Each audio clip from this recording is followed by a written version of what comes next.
again, it could well be that she's lifted her head up due to the fact that we've been approaching the sighting, and therefore it would have muffled any other noises that she may have liked to have heard of any predators approaching. But now that we've gone silent, she can resume her feeding.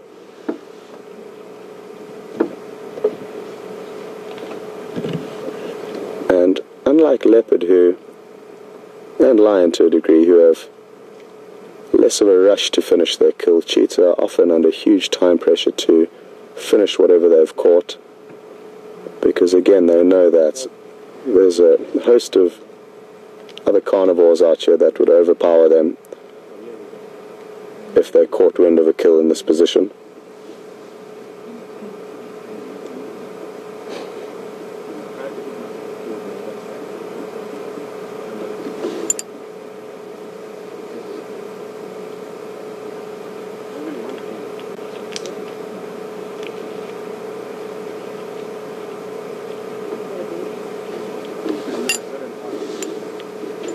What's interesting to take note of here is that even though I did mention earlier that cheetah prefer open plains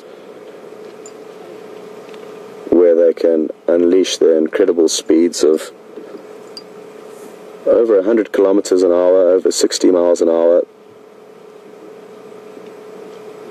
they can maneuver.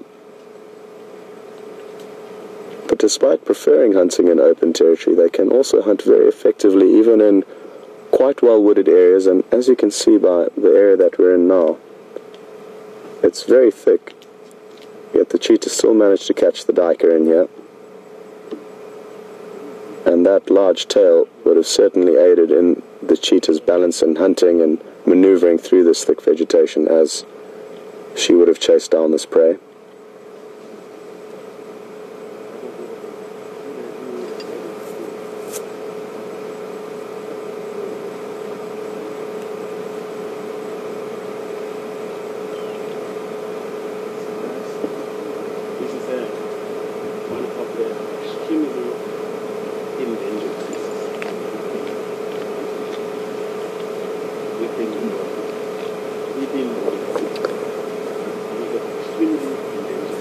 We've just got a question through from Katrina asking whether cheetahs can have heart attacks from exerting too much energy or power when chasing down their prey. And yes, potentially they could, but it very seldom happens because naturally they know when to stop, but they do have a threshold where they do need to be careful, and they do need to not overexert themselves when chasing down prey, especially over longer distances. So that is something that the cheetah do have to factor in when they are hunting. But I think very seldomly would a cheetah ever actually overstep that threshold and cause themselves to die, be it from a heart attack or simply from overheating. But very often, Katrina, when cheetah have managed to bring down their prey, they need to take several minutes to regain their breath and cool down before they can start feeding. So it certainly is an interesting fact about cheetahs that they can really push their body right to the limits in order to take down their prey.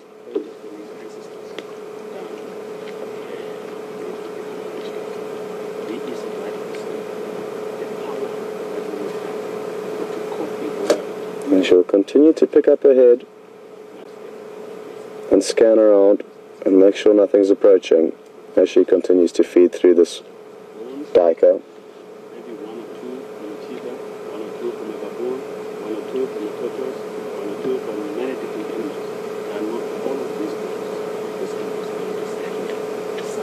Now, because it is a smaller kill, I do think it's possible for her to finish it, like I say, in one sitting and then move off.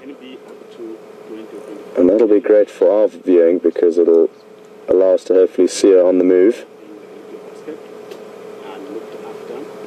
However, if she had have made a bigger kill, for example, like that of an impala potentially even a kudu, then she may take the risk of hanging around and trying to feed on it for as long as she can before any predators may detect it. And there are huge areas out here, so even though the smell from this kill will be a very strong one, there may not be any predators nearby to pick up on that scent. And now it was the wind that picked up very, very slightly, but caused the vegetation to rustle, and that's what got her up now. So it's not just the vehicles that will cause her to pop up and focus intently on what may be arriving. It's also the wind.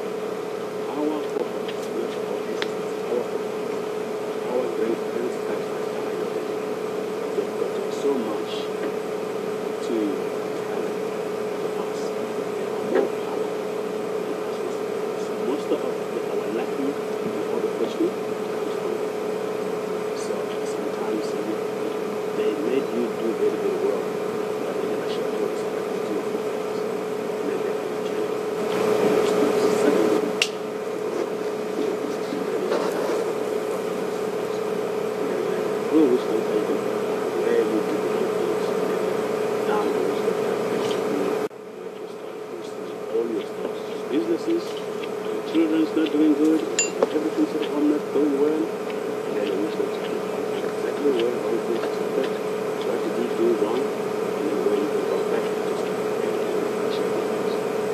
so cheetahs, one of the animals that's been hunted, not only the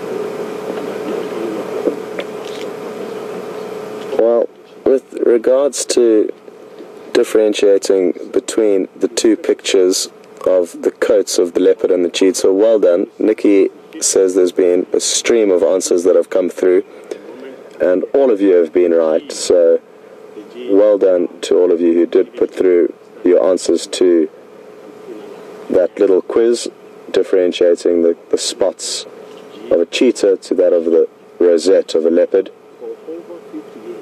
And so happy that we can finally actually show you the differences rather than just talk about it. It is introduced even in the local villages. We know nothing about the culture. When we see animals, we see food. So we are well encouraged. By introducing everything to everybody, please let's take care of the animals. Cheetah is some project that is taught even in the children's school. Well, we certainly have got lucky with the angle, especially now that she's repositioned. We couldn't ask for a better angle. So those little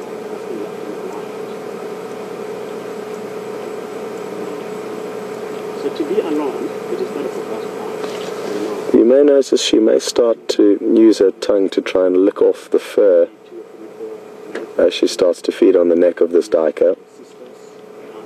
And the predators will try and remove as much fur as possible before feeding. That's not to say that a lot of fur is not is ingested, and just like domestic cats, the lion, leopard and cheetah will all cough out fur balls at a later stage.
just got a question through from Deborah, and she's interested to know whether the cheetah did in fact take some time to cool down before it started feeding on this kill. And it's a question that I'm sadly not going to be able to answer right now. Most of the game drive vehicles have already closed down and are no longer available to chat to on the radio, but I would like to chat with them later, and certainly would be interested to find out if somebody was even here to witness the kill. And I'm going to continue once I've just parked the vehicle out of the way here. I don't need to move. Thanks very much. Yeah. What is that internet address again for if I need to get through? The easiest access is www.wildsafari.live. www.wildsafari.com. Did you get it? Yeah. Cheers, folks. Have a good morning.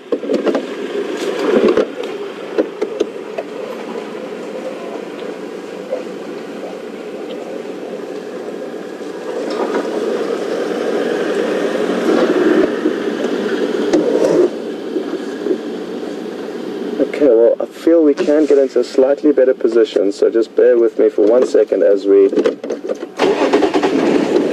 creep a little bit closer.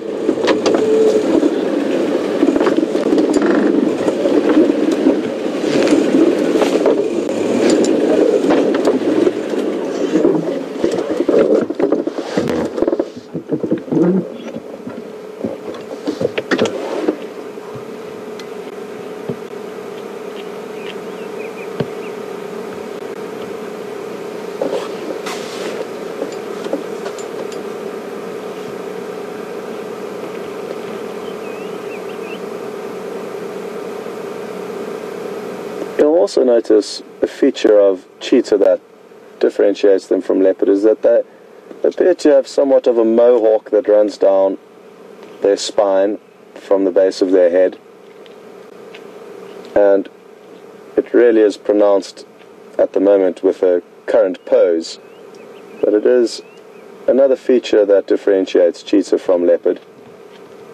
Baby cheetah will have an incredibly beautiful mohawk that's considerably longer than their parents and white in coloration, but that fades to a lesser mohawk as they grow up.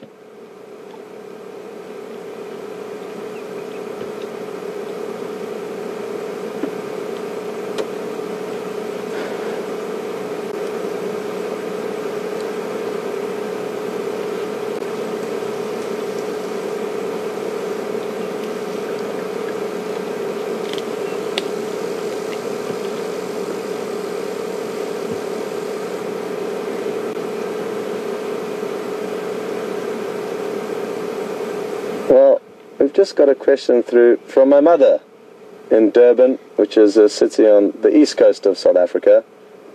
Good morning, Mom, and welcome along. My mother's interested to know how you would differentiate between individual cheetah, as we do with the leopard. And they don't have the same whisker patterns that are typically used to differentiate different leopards, but they do all have their own unique spot pattern on their coat. So by looking at the various spots on the face, one would be able to get to know the individual cheetah. In the Sabi Sands, however, we see so few cheetah that differentiating them makes it quite easy, because it's typically only kind of one female or a couple of males that we may see at any given stage. So it's typically not a problem we are faced with. But in other areas of Africa where cheetah are more common, they will use the variously different spots on their face to help distinguish.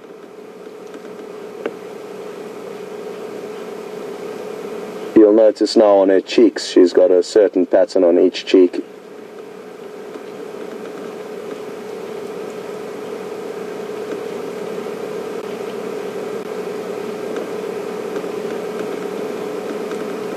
Thanks for that question, Mom. I hope you are having a good time enjoying this cheetah sighting.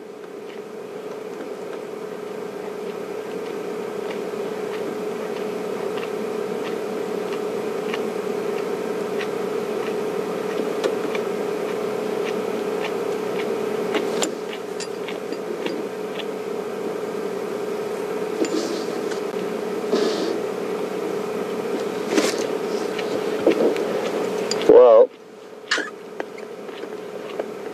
it doesn't get better than this. The only vehicle here now enjoying a truly spectacular sighting of an animal that, again, I'll reiterate, we haven't seen in close on 5 months of filming.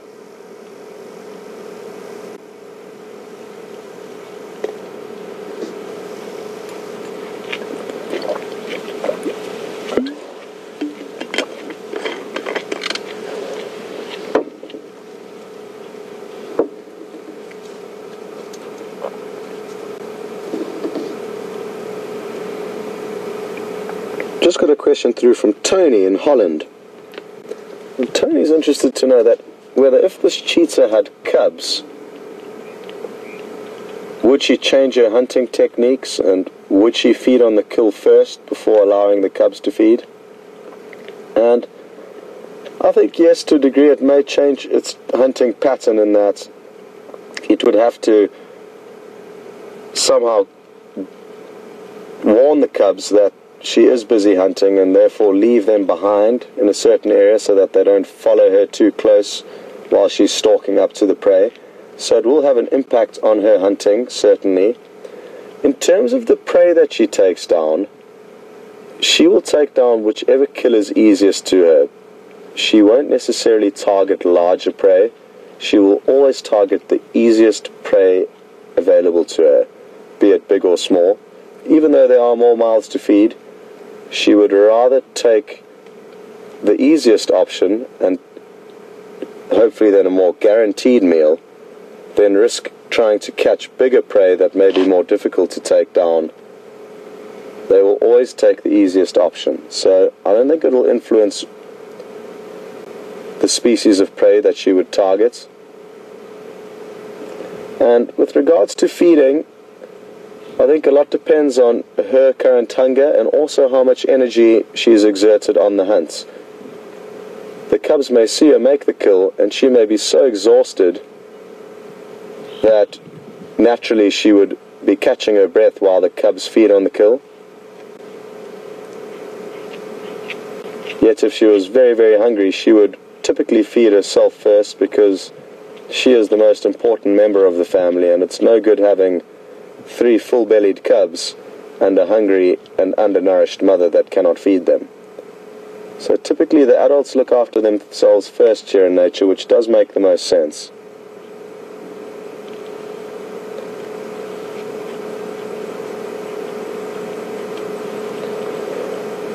Now, she's getting very close to finishing off this carcass, and it'll be very interesting to see how much longer she stays here. I'm thinking that it's not going to be long before she gets on the move, and wouldn't that be wonderful?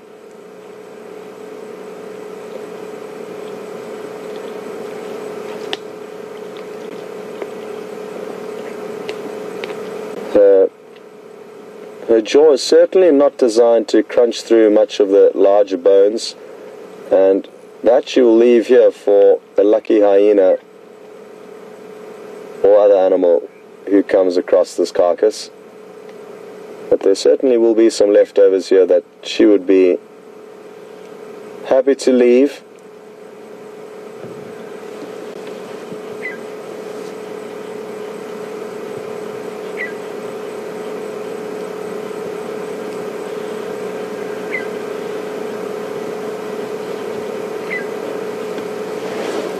We've just got a question through from Elizabeth in Indianapolis, I believe. Morning and welcome on board. Elizabeth's interested to know what is a king cheetah, and what I'll do is I'll find the picture in my book and show you exactly what a king cheetah looks like.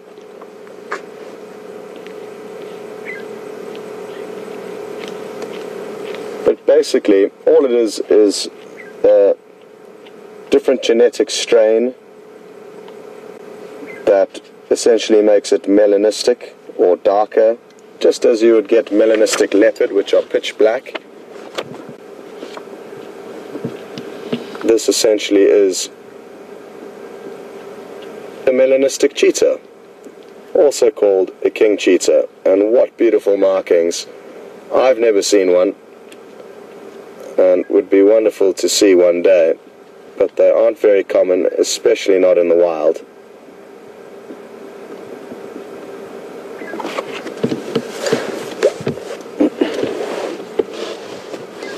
Thanks, Vim.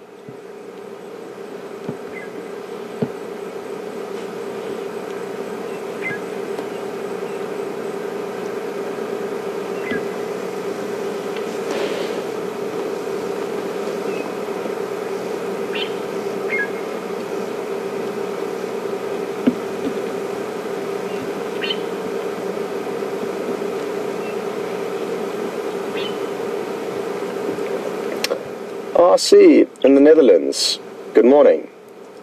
Now RC has noticed that it's not very noisy here. There's not many birds alarm calling or squirrels alarm calling, and that's merely because this cheetah has got lucky.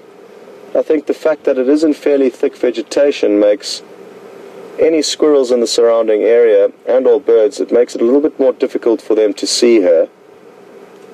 But it also could simply be that there are not very many squirrels in this immediate area. If they were, they certainly would be alarm calling at her. What has she heard? But just like that, without any notice, I think she's abandoning the kill. As I said, I think she would. She may just be going to lie up, and I'm going to give it a moment or two just to see. But I think she's...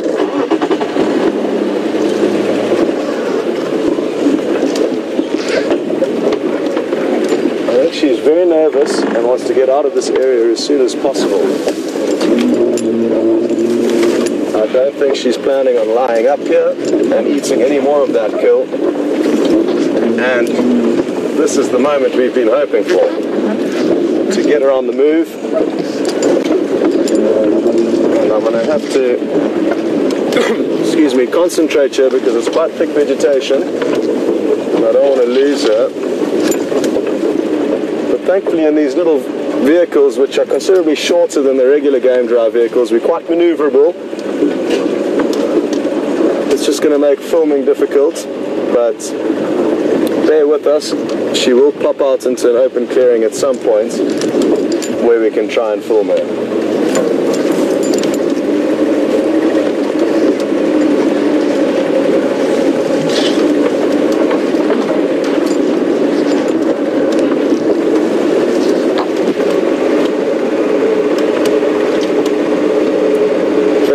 Looking better, and there's a small opening here that she's heading towards.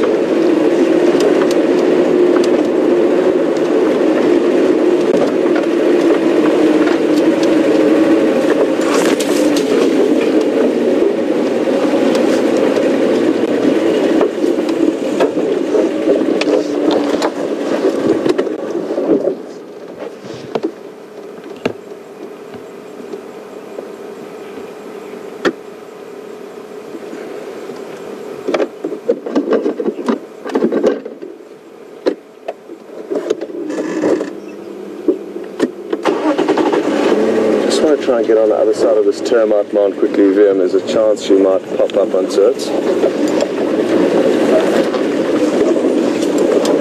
Watch out, there's a few holes here.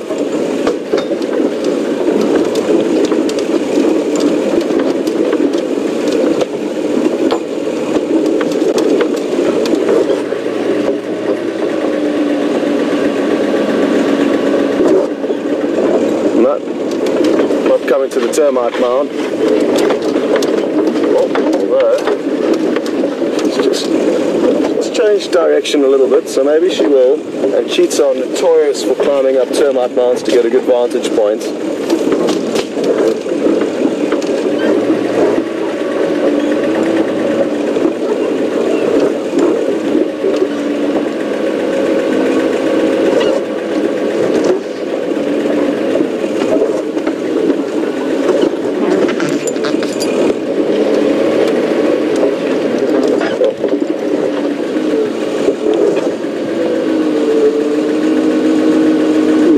Twitter's interested to know that, or why she's very nervous, and are cheetah usually this nervous? And the reason why she's nervous is because she knows full well that other predators could have been attracted to that kill. There's a very strong chance that that duiker would have let out a very loud bleating kind of a squeal when it was caught, which not all antelope make, but the duiker do. And that audio could have attracted animals from far and wide, as well as just the scent coming from the kill. And that is why she's nervous. And yes, typically cheetah are nervous animals because they have very good reason to be. They are the weakest of the top predators in this area and rank far below leopard, lion and cheetah. Leopard, lion and hyena, sorry.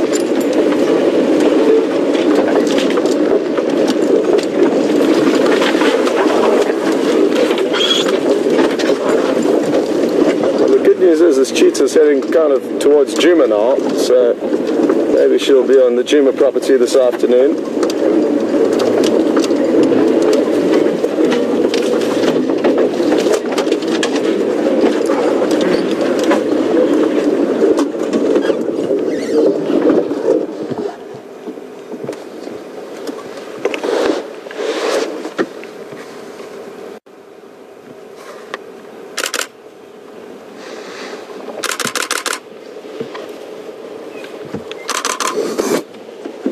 As you can see, she's not nervous about our presence, that's for certain, and this is wonderful. That's the heat. Oh, well, there we go. That explains that, VM. Well done, VM, for pointing that out. It's a male, and that confirms just how much I know about sexing cheetah. I heard it was a female on the radio. But well done, VM, for pointing that out. It is a male, and it's not easy to distinguish the two. I'm sure if a male was standing next to a female, that would be a different story.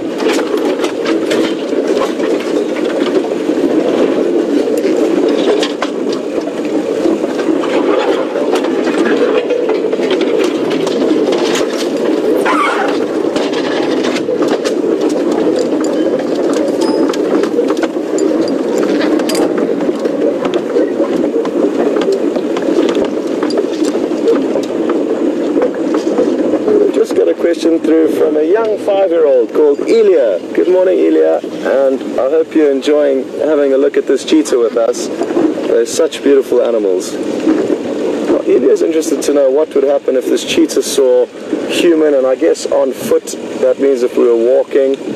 Elia, typically cheetah are not very aggressive to humans, and there's a very small chance that they would attack us as a human, whereas lion and leopard would be more likely to cause a problem for us humans.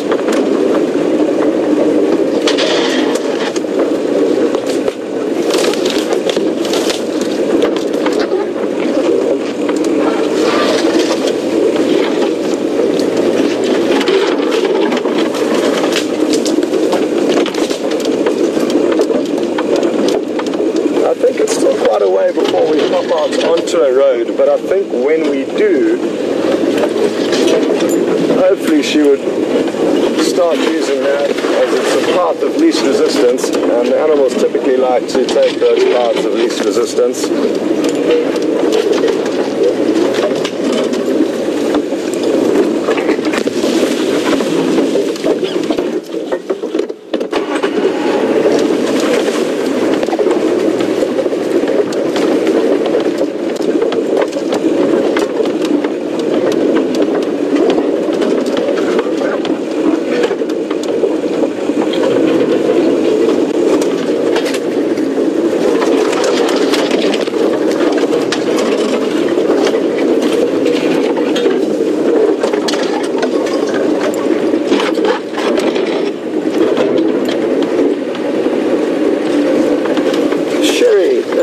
Good morning and welcome along. Sherry's interested to know where cheetah like to sleep. Do they sleep out in the open, or do they have caves or dens? And they don't have caves or dens even when they've got cubs. They just keep them out in the open and in thickets where the cubs will hide. So they don't use caves or den sites.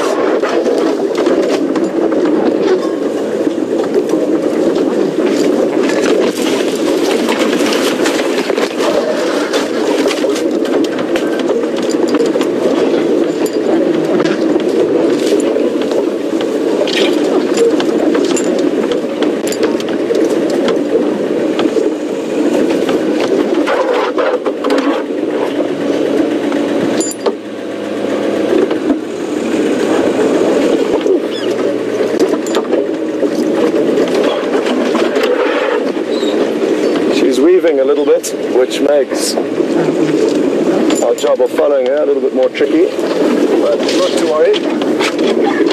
Sorry, apologies, he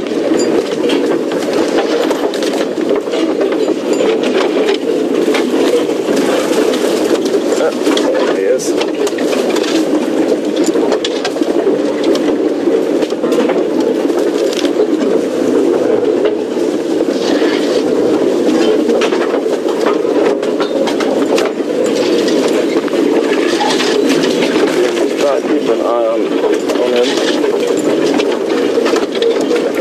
Bigger loop than we would have liked to have taken, but the vegetation is dictating where we can drive and where we can't. We're still good. Still had a brief glimpse of him.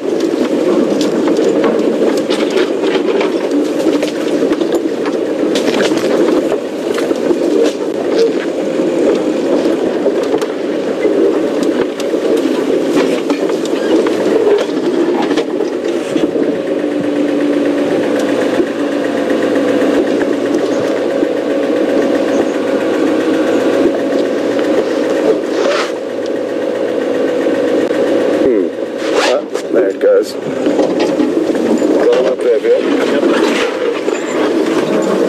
Squeeze tight.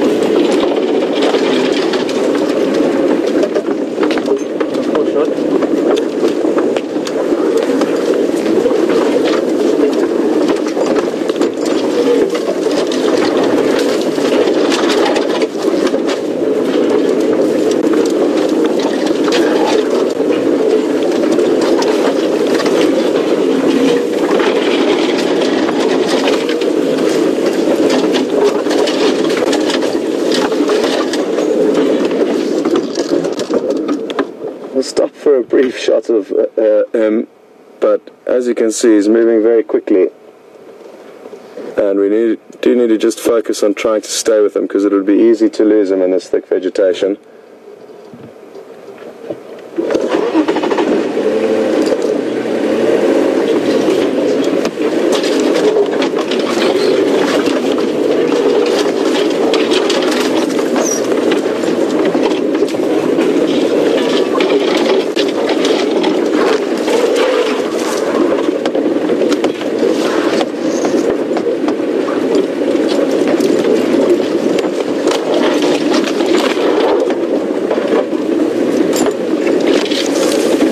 I knew where we were, but I've got a vague idea.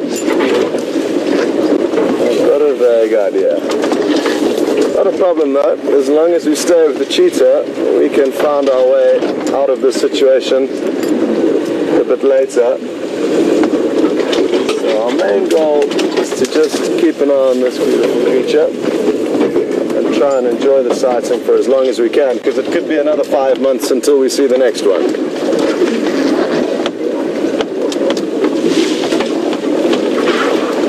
By us keeping tabs on it though, it certainly is going to help us potentially, but certainly the other game drive vehicles a bit later in the relocation of this animal. Whereas if we weren't with it now, nobody would have a clue of where to start looking for it.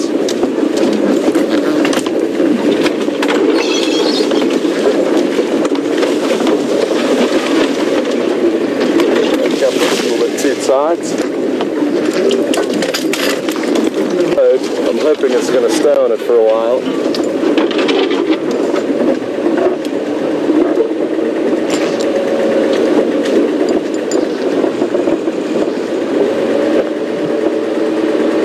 Unless it's already just crossed straight over.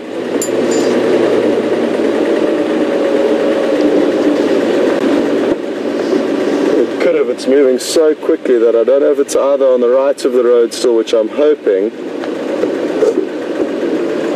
or if it in fact has already crossed over.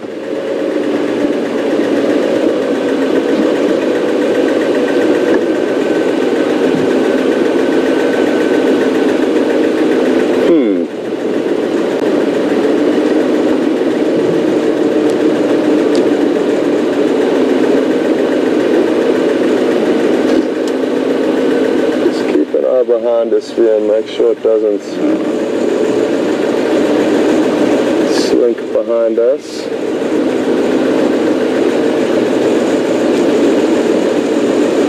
I'm almost certain it would have spent a little bit of time on the road had it have made it here.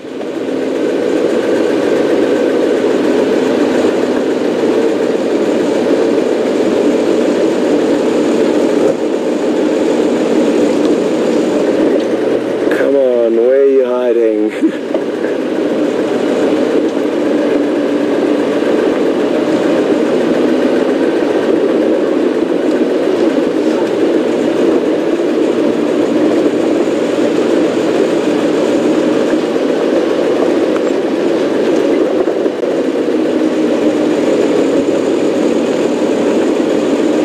What do you think, Liam?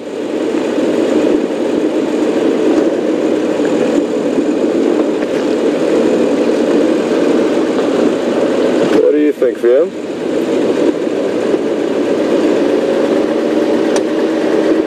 Might have gone across. Yeah. Tractor deviated on the track. Exactly.